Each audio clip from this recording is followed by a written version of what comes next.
দেখুন, পরশুদিন এই অনুষ্ঠানেই বলেছিলাম লক্ষ্মীবারে কি লক্ষ্মী লাভ হবে। সাধারণ মানুষের হাতে টাকা এলে নিঃসন্দেহে তাতে মানুষের ক্রয় ক্ষমতা বাড়ে, তা তিনি সরকারি কর্মচারী হন কিংবা সাধারণ মানুষ। গতকাল রাজ্য সরকারি কর্মচারী এবং অবসরপ্রাপ্ত কর্মচারীদের লক্ষ্মী লাভের দরজা খুলে দিয়েছে সুপ্রিম কোর্ট।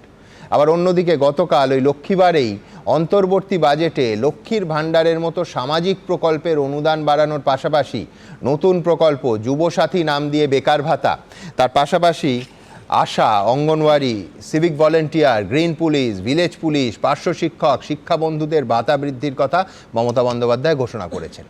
আমরা এই অনুষ্ঠানে দুটো দিক নিয়ে আলোচনা করব। গতকাল সরকারি কর্মচারীদের ডিএ নিয়ে যে নির্দেশ দিয়েছে সুপ্রিম কোর্ট, তা কি রাজ্য সরকার কোনোভাবে আইনের মারপ্যাঁচে আটকে রাখতে পারে? অন্যদিকে এটাও আজ আলোচনা করতে হবে যে এত ভাতার অনুদানের জোয়ারে কি তরুণ প্রজন্মের কর্মসংস্থানের প্রশ্নটা পেছনের সারিতে চলে গেল? আজ আমার প্রথম বক্তা বিশ্বনাথ চক্রবর্তী কি মনে করেন? দেখুন সুমনদা, ভাতা দিয়ে মমতা বন্দ্যোপাধ্যায় কিন্তু তার নিজের সরকারের ব্যর্থতা ঢেকে রাখতে পারছেন। ভাতা দিয়ে মানুষের ক্ষোভ বিক্ষোভকে আটকে রাখতে পারছেন। ভাতা দিয়ে তিনি তার সাফল্য দাবি করছেন, কিন্তু বাস্তবে কোনো প্রশাসনিক বা আর্থিক বিকাশ না করার জন্যই তাকে নানা ক্ষেত্রে ভাতা ছড়িয়ে মানুষকে শান্ত রাখতে হচ্ছে। ধরুন, চাকরি দুর্নীতি আটকে উনি যদি রাজ্যে শিল্পায়ন করতেন, শিল্পের বিকাশ ঘটাতেন, তাহলে আজকে বেকারদের অসন্তোষকে আটকানোর জন্য ওই বেকার ভাতা তাকে ব্যবস্থা করতে হতো না। সেটাও আগস্ট মাস থেকে চালু হবে। কেবলমাত্র বেকারদের, বাড়ি বাড়ি বেকার, ঘরে ঘরে বেকার, ফলে এই বেকারদেরকে আটকানোর জন্য তিনি কিন্তু কর্মসংস্থান করছেন না, তিনি চাকরির ব্যবস্থা করছেন না, চাকরির দুর্নীতি আটকাচ্ছেন না, শিল্পায়ন ঘটাচ্ছেন না। ফলে ভাতা দিয়ে আপাতত সন্তোষ করে রাখো, আপাতত মানে তাদের অসন্তোষটাকে আটকে রাখো। আবার শিক্ষা এবং চাকুরির যদি সত্যি ব্যবস্থা করতেন ঠিক মতন, তাহলে মহিলাদের ক্ষমতায়ন হতো। মহিলাদের ক্ষমতায়ন ঘটলে তারা স্বনির্ভরভাবে নিজের পায়ে দাঁড়িয়ে কিছু করতেও। আজকে মহিলাদেরকে নির্ভরশীল হয়ে থাকতে হচ্ছে লক্ষ্মীর ভাণ্ডার মধ্যে দিয়ে। অর্থাৎ লক্ষ্মীর ভাণ্ডার হলো একটা নির্ভরশীল প্রকল্প, যেখানে শিক্ষা, স্বাস্থ্য এবং সঠিকভাবে কর্মসংস্থানের সুযোগ না পাওয়ার জন্য মেয়েরা কিন্তু তাদের সক্ষমতা তৈরি হচ্ছে না। তার ফলে তারা নির্ভরশীল ভোটার হয়ে থাকছেন এবং তাদের জন্য লক্ষ্মীর ভাণ্ডার তৈরি করা হচ্ছে। উপযুক্ত শিক্ষা আর কর্মসংস্থান দিলেন, মেয়েদের জন্য কি আলাদা ভাণ্ডার দিতে হতো? একইভাবে আপনাকে বলতে চাই যে হাসপাতালগুলো যদি উন্নতি হতো, হাসপাতালগুলো যদি পরিকাঠামোর বিকাশ ঘটতো, হাসপাতালগুলোতে যদি ডাক্তারবাবুরা থাকতেন, তাহলে কি সত্যি স্বাস্থ্যসাথীর জন্য কোটি কোটি টাকা ব্যয় করতে হতো? সরকারি হাসপাতালে যদি উপযুক্ত পরিকাঠামো মমতা বন্দ্যোপাধ্যায় গড়ে তুলতে পারতেন স্বাস্থ্যমন্ত্রী হিসাবে, তাহলে তাকে কি কোটি কোটি টাকা বরাদ্দ করে ওই কার্ড ধরিয়ে দিতে হতো হাতে? একেবারেই নয়। ফলে তার স্বাস্থ্য দপ্তরের ব্যর্থতা ঢাকার জন্য, মানুষের ক্ষোভ বিক্ষোভ আটকানোর জন্য আজকে স্বাস্থ্যসাথী কার্ড হাতে ধরিয়ে দিতে হচ্ছে।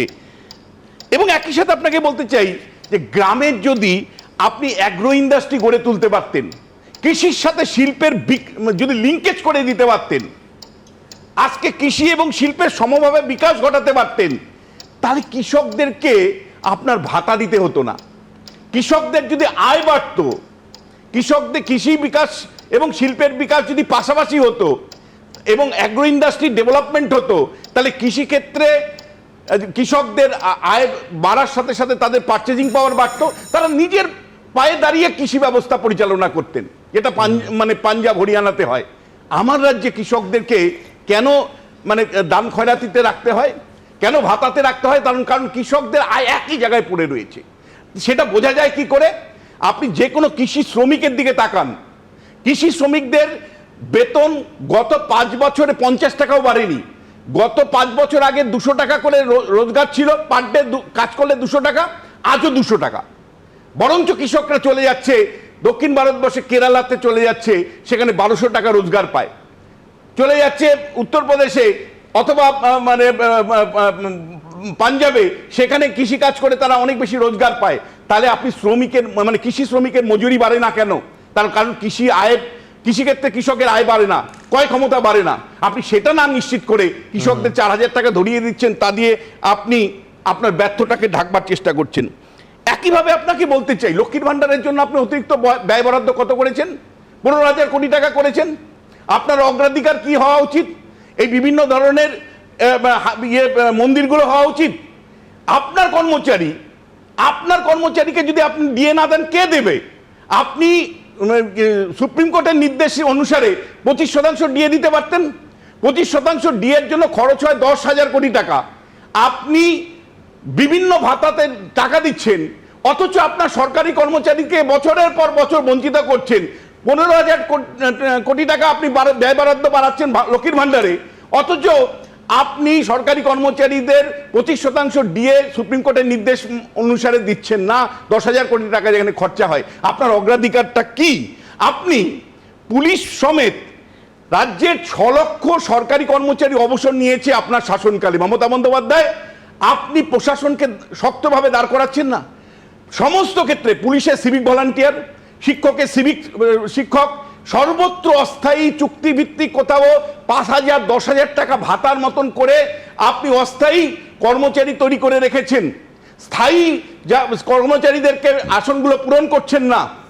আপনি কি করছেন? তাদেরকে বছরে একবার 500 টাকা ভাতা বাড়িয়ে দিচ্ছেন। সিভিক ভলান্টিয়ারদের আপনি কি করেছেন? 1,000 টাকা বাড়িয়েছেন। এই টাকা দিয়ে আপনি প্রথমত আপনার প্রশাসনিক দুর্বলতা ঢাকতে পারছেন না, এবং দ্বিতীয় যেটা, সেটা কেবলমাত্র 10,000 5,000 7,000 টাকা বন্টন করে আপনি না তার আশা পূরণ করতে পারছেন, তার পারিবারিক আশা পূরণ করতে পারছেন, না রাজ্যের অর্থনীতি পরিবর্তন করতে পারছেন। লাস্ট একটা কথা বলছি, দেখুন, দক্ষিণ ভারতবর্ষের সাথে যদি তুলনা করি, দুটো রাজ্য, দুটোই বিজেপি শাসিত নয়, একটা তামিলনাড়ু আর একটা কর্ণাটক, দুটো রাজ্যই একই সাথে ভাতা চালু করে রেখেছে বহু বছর ধরে। জয়ললিতার আমল থেকে তামিলনাড়ুতে ভাতা চলছে, কিন্তু একই সাথে কিন্তু পরিকাঠামোগত বিকাশ এবং শিল্পের বিকাশে আজকে দুটো রাজ্য কোথায় গিয়ে পৌঁছেছে যে তামিলনাড়ু আজকে দক্ষিণ এশিয়ার মধ্যে সবচেয়ে বড় গাড়ি ইন্ডাস্ট্রির হাব হয়েছে, আর একইভাবে কর্ণাটক আইটি সেক্টরে দক্ষিণ এশিয়ার মধ্যে সবচেয়ে বড় হাব হয়েছে। কলকাতা সমেত পশ্চিমবাংলার সমস্ত শিক্ষিত বেকারদের একটা বড় অংশই দক্ষিণ ভারতবর্ষের এই দুটো রাজ্য, বিশেষ করে আমি শুধু তার সঙ্গে যোগ করব, যে দুটো রাজ্যের উদাহরণ বিশ্বনাথ চক্রবর্তী দিলেন, দুটোই কিন্তু অত্যন্ত শিল্প সমৃদ্ধ রাজ্য, এবং সেখানে ভাতা সমাজের পিছিয়ে পড়া শ্রেণী পাচ্ছে। এবিপি আনন্দ, এগিয়ে থাকে, এগিয়ে রাখে।